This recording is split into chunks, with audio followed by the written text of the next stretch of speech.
Welcome to Istanbul. How you like it so far? Any special occasion? Great.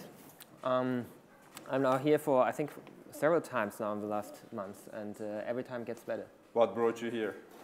Business? No, investment? rather personal reasons. Okay. I'm not gonna get deeper on that. Let's get started with the questions. Trivago is now a giant hotel meta search that serves to over 120 million travelers every month. And about a decade ago, just correct me if the number is... The decade or the... I don't care so much about the other numbers. So what do you say, 120? Now, about a decade ago, you have conceptualized that idea. You just came out with it. Yeah. So just let's hear about the story first. How did you start? How did it even came up? So I think for me, my story as an entrepreneur started rather a little bit earlier. So I'm a child of this first big internet bubble in the 2000s. Yeah. So I think 1999, 2000, that was the first time when in Germany there were like venture capital coming into Germany. So basically before it was rather like, okay, you know, if you wanted to start something, basically you had to go to a bank, you know, and you had to get a loan from the bank. Otherwise you couldn't start something. It was the only chance. And that was the first time when venture capital came in, and people started with the first exit. So there was first exits happening, and I thought, okay, you know, maybe I should skip my consulting career or not go for consulting, but rather start my first business. And so I started it. Do I do something wrong? I don't know. Should I rather lay back? So I started it right from university. And it was very crazy because, I mean, we grew very fast. We did like 4 financing rounds in the first 3 or 4 months. Collected like 20 million in funding, and we were like running 5 different offices across Europe. And it was totally crazy because, I mean, we didn't even have a business model. We didn't have €1 of revenue. Yeah. How long it was before you gathered investment? How long it was before? How long it was before that you received investment from someone? How long it's been you started your company? It was 3 months, really. 3 months, in 3 months. We did 3 financing rounds. We started basically in 4 months, maybe. We started in November or so, and we had 4 financing rounds in April. Yeah. So we got 20 million then. So it was just a crazy time, you know. I don't think it was good, but it was this time, you know. It was like 2000, and people were throwing money at you, and you were just collecting it from the street, and we did lots of mistakes, right? So we did lots of mistakes, and the worst mistakes that we did was basically that we let investors in so early. Yeah. But with 20 million in 3 months, that's a like great early stage. Dilution. We were a big founders team, lots of dilution, and at the end we have only a very small share of the company. And what I found out is that this is not the way of how I like to run a company, because you don't have influence, you know, on culture. You don't have influence on, okay, what's really going to happen. So at the end, the company was more or less run by investors, you know, and today I'm also an investor myself, but I think investors are generally not good managers, you know, and they can't substitute founders. And I think that was the case. So what I did was basically I gave away all my shares and started from scratch. So I didn't get anything for them because I had a vesting scheme and so on and so on. So I basically said, okay, but I don't want to do this anymore, and I want to start again. And that was about 2002, 2003. I didn't have any money, so it was also not so smart to sell the shares because the company was quite high valued afterwards, but anyway, you know, so I didn't have any money, and so I started basically to become an engineer. So I started to code and write my own, you know, my own stuff, my own projects basically. I did some consultancy work basically to you know, cover my cost, and I started coding, and I did several projects. Some of them earned money, some of them didn't earn money. And Trivago was one of the projects that didn't earn money. So it was like a friend of mine called it like the largest non-for-profit feature showcase. So because it was like, I mean, we were like acting like engineers, right? So we were putting lots of features in. We thought everything is valuable, people will like it, you know. And what we didn't see is that you know, we created just like a really weird thing. You know, nobody really understood it at the end. Nobody really understood it. Because the very initial idea of Trivago was kind of a Wikipedia for travel, kind of a commercialized Wikipedia for travel. And we wanted to create a community which totally administrates itself. So we didn't want to interfere at all. Yeah? So we thought, okay, marketing can be done by the community, content can be done by the community, and so on. Didn't work so well. We sold advertising spaces on this kind of Wikipedia for travel, and these advertising spaces, that was in the beginning was running quite well. That was still the 2004, 2005, yeah, and in 2004, 2005, basically nobody looked at performance. So people were putting banners on our site. Just to be on just to be on there, right? Yeah. Just to be on there, and then they paid like, I don't know, 50 euros, 100 euros CPM. Yeah. It's like 100 times cheaper now. Yeah, it's 100 times cheaper now, it's true. So people came to us and said like, okay, guys, I paid you a heck of money last month and you did not deliver any value, so no booking, you know? So we had the OTAs advertising there, so the online travel agencies, yeah, the hotel websites. And we said, yeah, but basically it's not our fault, right? Because you have this banner there, and how it worked in that time, actually everywhere, was, okay, we showed an article about the Eiffel Tower, then there was a banner next to it advertising a flight to the Caribbean. Then you clicked on it, then you landed on the homepage, and there they were like, showing you a short trip to London. So it was not optimized. The funnel was not optimized at all. And we went to them and we said, okay, guys, it's no doubt that this will not lead to a conversion, yeah. And then they said, yeah, but we can't do anything, we can't change that. We don't even have access to our database because they were all not technology companies. Basically, they had all the agencies doing that for them, so they had outsourced their technology. They didn't have access to their databases and so on. And we said, yeah, but you show these offers on your website, so you should be able to basically, give these specific offers also to us. And they said, no, we are not able to do that. And then we said, okay, if you're not able to do that, we are able to do that. I learned PHP, I learned how to crawl a page, I learned regular expressions and so on. So I thought, okay, this is not like rocket science, right, to get this information from your page. So what we did is basically we started crawling all of these, this is our advertisers' pages basically, who advertised on Trivago. And we started crawling them, getting the information from there. And then we were showing their hotels, we were showing them next to our Eiffel Tower article, that our community has written. And and then you realize when you scroll Expedia and you crawl bookings.com and all the others, then you realize, hey, why is the same hotel, showing up there several times? Yeah, and saying, that doesn't make sense, that it's showing up there several times.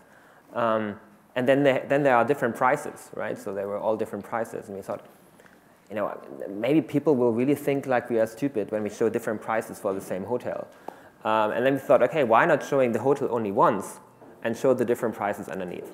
And that is how the idea was born, basically. So it was always kind of an evolutionary process. It was not this because you asked, how did you come up with the idea and how did you start? It was never this kind of bang idea, and it was never this kind of, like my first company's kind of bang in financing or so. It was totally bootstrapped.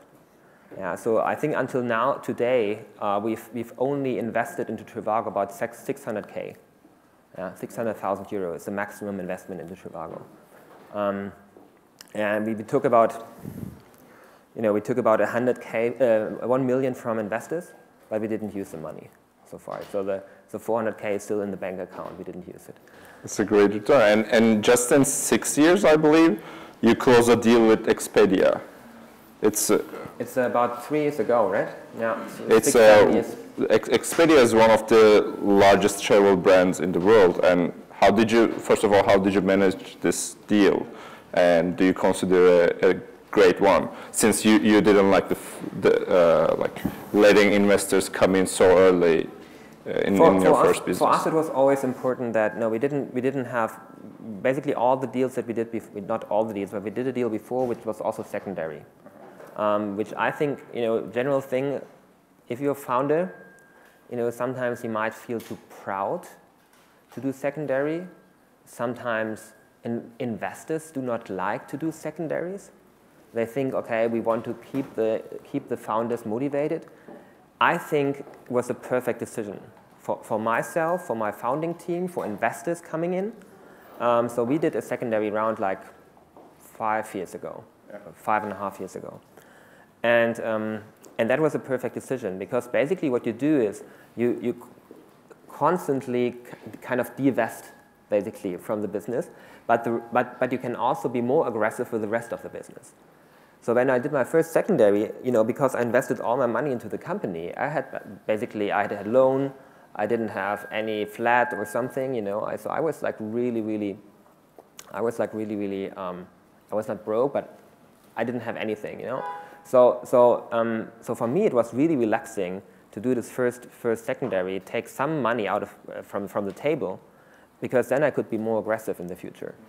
And that what I did, we all as a team became more aggressive, And I think it was a very good decision for investors. And actually, when Expedia came in, that was also basically following this idea. So we said, okay, valuation had again like from the first to the secondary round with Expedia, valuation had like 8-folded or so. And we said, okay, let's again take some money from the table, so that we can again be more aggressive and go for even larger goals. And so that was one reasoning of Expedia, the Expedia deal. The other reasoning was that in this time, that was like 3 years ago, we were around 1 billion valuation. So there was a discussion about going IPO. But I thought it's not the right time, because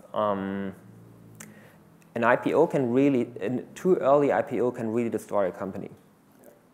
You've seen it several times. I think you've seen it several times, and I think it can, we are, like, Trivago is a lot driven by culture. So it's driven by our employees, by learning, by being aggressive, thinking out of the box, being very flexible. And I think it's really, really dangerous if you put something like the whole IPO process, but also the orientation towards quarterly goals and so on, to put that on a company too early. And I'm also think that this would have killed us. So we were in this situation where we were saying, okay, what do we do right now? So we had some investors in who were financing us on a valuation of 2 million or so. That was our first financing round when we took the million in. And now we were worth like 1 billion. So they wanted to get their money out, right? So they were like saying, come on, we are like, basically we had all the major investors like from Germany in, and for them it was a really big thing, They wanted to get their money out, and we thought, okay, we want to give them the chance to get their money out, but we don't want to go IPO. So we thought this is a quite good idea to be part of that Expedia group for a while at least, to be under the umbrella, to be not so visible to the stock markets, and have the chance to develop there. And maybe that will change now or in the near future or so, because now it's also, we see basically, because now like Expedia is reporting our numbers and their numbers next to each other, and now we have the same attention. So basically now we are already kind of having quarterly reports and so on.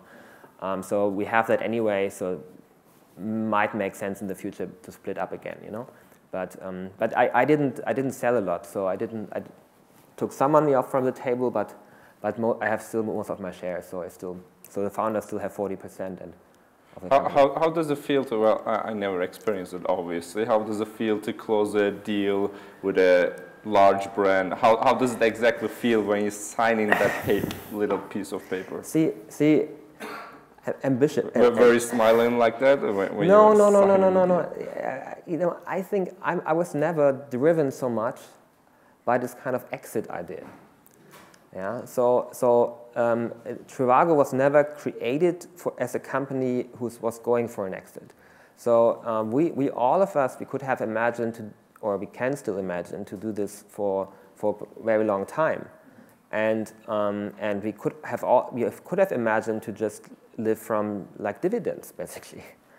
Yeah. So we were always profitable. So right. So we never took money. So we have been always living from cash flows, and we could be always more profitable than we have been because we always reinvested our money. Yeah. So that was really an option to do that, and we were not really like focused on an exit. You know, and you know, this Expedia thing, it was kind of like, yeah, maybe it's a good thing to do right now. It was not like, yes, we did it, you know. So I didn't have this feeling, but I think still now, you know, in retrospective perspective, I would do it again. Yes. Yeah, even so, they made a very good. I think like the investors who sold their shares, they will probably not say the same. So they will probably say, no, we should not do that again. But you know, as I kept most of my shares, it's okay. Yeah. All right. Well, my next question could apply, unfortunately, to several other countries as well. But I'm going to point out Turkey in particular. Multiple terror attacks took place in. Yes, please. Thank you. I should have done that earlier. Took place in several cities in Turkey, including Istanbul, one of the cities with the highest number of tourists, and in Ankara, these explosions. Mm-hmm. And we also had conflict with Russia, which significantly reduced the number of tourists that we received so far. As a hotel meta search company, or not just a hotel, but it's all about tourism and this vacation. And do this kind of conflicts around the world affect your business? Do you, and if so, do you take any actions towards them? I think generally it affected the industry. So if you're looking at like the quarterly reports of the large travel companies, which is Booking, which is also Expedia, you see that. And I'm also in the board of Expedia Inc. And there, you know, yes, we had discussions around that, you know, of course, you know, because basically when you're growing with, I don't know, in total the group like growing with, I don't know, 15% or so, and then you're having something like this happening. This brings your traffic down, I don't know, 5, 6, 7%, or not, it's too much. Probably it's less, but it's still, you know, you're not hitting your targets anymore, so it's affecting you. And basically, what you've seen after the release of the yearly reports in February, basically the whole large travel players went down. So people could have foreseen that because of the terrorist attack. They didn't do that, but you see basically all the large travel players went down. And so yes, they see that. Do we see it so much? We see it. I can show you graphs where you can clearly see like every time this happens, you know, like how traffic goes down towards Turkey or also towards Paris or Brussels. It's the same thing. You can see that. The thing is just for us, like as a global player growing so strongly, so we're growing still with 60% year on year. It's like, okay, you know, if you grow 15%, you're like public company, and you're growing instead of 15%, 13%. It's a big thing. Yeah. If you are growing instead of 60%, I don't know, 56%. It's not. For us, it's just not so important. Like the macroeconomic effects are always for us not so important. They will be more important in the future when our growth slows down. Yeah. They're just for us not so important as a company. I think they are very important for Turkey. They are very important for Europe as a whole. Yeah. So I think like travel to Europe went down drastically. So what we can see from US, basically they don't look at Europe and like we do it. So they don't say Istanbul and not, you know, and then they say nothing to do with, I don't know, Germany or Paris is nothing to do with Berlin, or so it's a distance. No, actually what we see is that like Asian people, American people, they look at Europe and say, no, you know, if there's a bomb exploding in Istanbul, I don't go to Berlin. Yeah, and so because for them it's Europe, it's all Europe. Yeah, and they don't feel safe in Europe anymore. They don't go to Europe. Yeah. You're now an investor as well, right? Mm-hmm. How does it feel? How does it differ being in the other side of the table? Now you're I'm the money man. I'm trying not to be an investor, basically.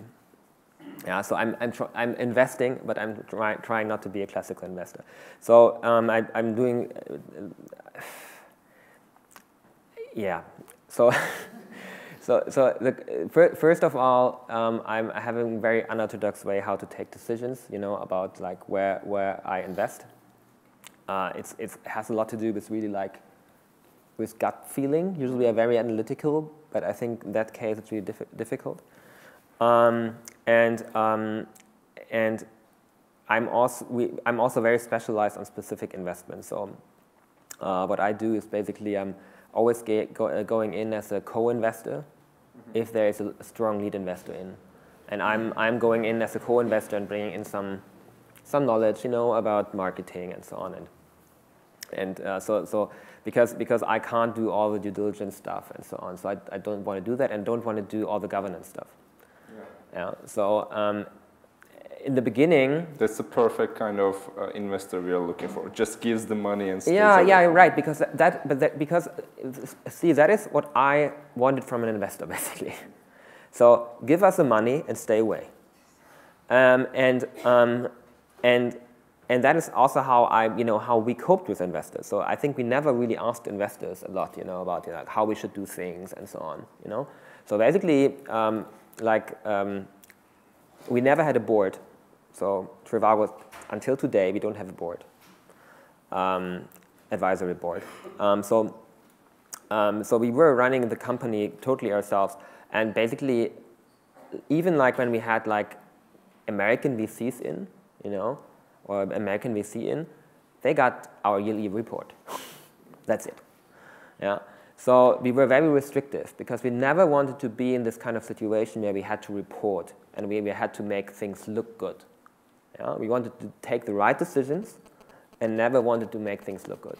It's not working anymore because now we are more or less public, so it's really difficult. Yeah? We're still trying that. We're still trying not to do our orientation towards public markets, yeah? But it gets more and more difficult. Yeah? But we always tried that. So we always tried that, and I think that's how I want to be an investor. So I want just to give money in.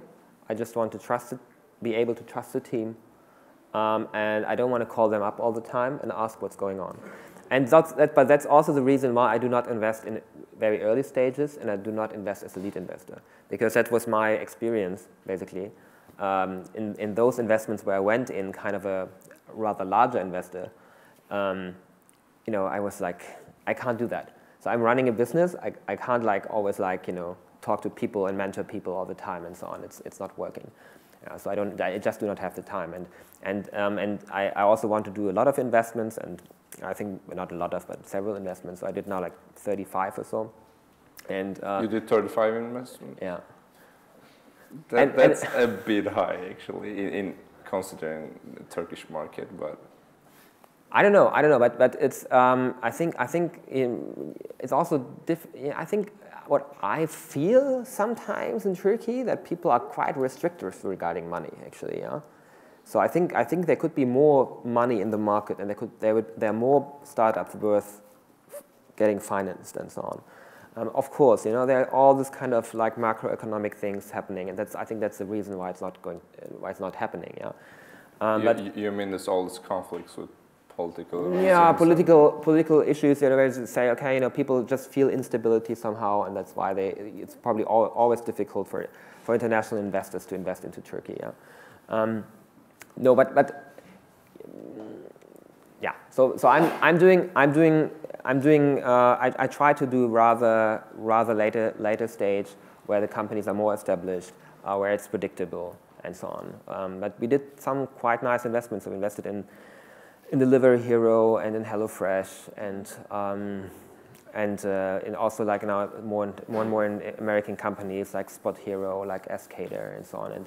And they are all more or less kind of in this kind of billion or plus valuation. Do you have any specific concept like VR, AR? Yes, I want to add value basically. Yeah, so I want to be able to add value. So how do I add value? Because I said before, I don't want to mentor people all the time. But what I do basically is that then okay, if they have a real problem, you know, how to internationalize, how to do marketing internationally, and so on, I think I can help, you know, and I want to be able to help. So that's, I don't think that I would invest into a business where I cannot help at all. I would love to do other things which are not online related, where I can still help. So I would love to do some things in this kind of like say tech empowered businesses, yeah, biotechnology, medical technology, and so on. So rather than this area where I can still also maybe, you know, help with marketing experience or so on. You know, that's something I would like to do, but it's really difficult to get these deals actually. It's not so easy. No. They're pretty high, I believe, in investment terms, no? I think they're sometimes really high. I mean, I just recently read about this cancer company, which was like, how much was that, like, how many? How much? 10? 10 billion, yeah, 10 billion. Yeah, very huge valuation sometimes because you also need a lot of money, and then it's also like, you know, it's like going to casino, right? So it's either like so it's really like either rocketing, and you have to invest a lot of money up front before you can really see that something is happening. But well, I wouldn't know about casino, but you do, I believe. I don't know about casino, but do you visit a lot? Casino? Yeah. No. I don't like games where I cannot influence if I'm winning or not, actually. Yeah. So that's why I don't go to the casino. That's pretty much summarized your investment strategy as well, I believe. So no, I'm rather like to go. I like to play poker. Yeah. Yeah. That's why I go to casino. Yeah. Some kind of risk and capabilities of managing the risk, I believe. Yeah, true. I mean, at the end, it has nothing to do with luck, actually. Yeah, so poker has nothing to do with luck. So it's just risk management and probability. Do you have any plans on taking risk in Turkish market? Any investment plans here? Well, you better have some because we are 200 Turkish people in here. Lock the doors, guys. No. I'm honest. I really like to invest into European companies because I think I would like to help, and that's also that I like told the guys from BlaBlaCar or so. You know, I really would like to see European companies going international because I think like that there's too many people who are really afraid to do that, and it's bullshit. So, and I think I really like, for example, I really help the HelloFresh people to go to US right now, and they're really, really successful in the US. Yeah, so you can be successful in the US. And Trivago, for Trivago, US is our largest market, so it's like 25% of our revenues is US. And that's something that really drives me. So if somebody really likes to go international, maybe even go to the US, and show that, you know, that Europeans can really build great internet companies, then definitely, yeah. How hard it is to go international? I think for us it was part of our DNA, basically, because. Well, you did one, so you went international. No, how hard it was for you? It was for us. It was part of our DNA. So really, when we were like really like. We were 3 people. We were 3 developers, basically, or 2 developers, yeah, and 1 finance guy. And what the first thing that you do, basically, when you're a developer, you think, okay, what do I have to do to become internationally successful? And then you think, okay, the only thing I have to do is translate the website, right? So if you're an engineer, you think translating the website, and then everything will be cool. And so the first people who we hired were people from Spain, from Italy, from France, and so on. And that's why we have it in our DNA. So we internationalized really, really, really early. So we wrote our software, we had our first users in, and then we internationalized. But later on, I mean, that became our really largest expertise, basically. You know, we're now in 55 countries, and going from one country to another, that was really, really something that was driving the value of Trivago. And I think it's something that you learn in Europe because the markets are too small, right? So just staying in one market is usually not helping a lot. You know, it's not really making you successful. So you have to go from market to market to market. That's something that US companies rarely learn. So for them, it's really like going international is a huge step often. Because their home market is so large that they think, okay, we can grow in our home market, we can grow and we can grow and we can grow, and then later on, they think about internationalization. And that's also what they get told, basically. So they get told, be first, you know, get your business running in the US, and only if you're really successful in the US, then you go somewhere else, because it's so complex. And so I think what Europeans can do better is really, because we have it all in our DNA, you know, to internationalize faster, you know, and that's why I think we could potentially be very successful. And I think what also is also kind of the more European way of doing things. It's rather a more analytical approach to things, you know, rather often more thinking about stuff, more often thinking through stuff, you know, and not only acting but also thinking. And I think that's also very helpful in an environment which becomes more and more analytical. Yeah, because it's complex and it's more and more analytical. So it's not anymore this kind of like we do stuff and we create something and then it's a big idea. So I think it's very seldomly about a big idea. It's often about continuous refinement of an idea. Yeah? And I think that there might be lots of potential for European companies to become globally successful. And I would like to promote that. And I would like to promote that. And I would like to promote that. And I would like to promote that. And I would like to promote that.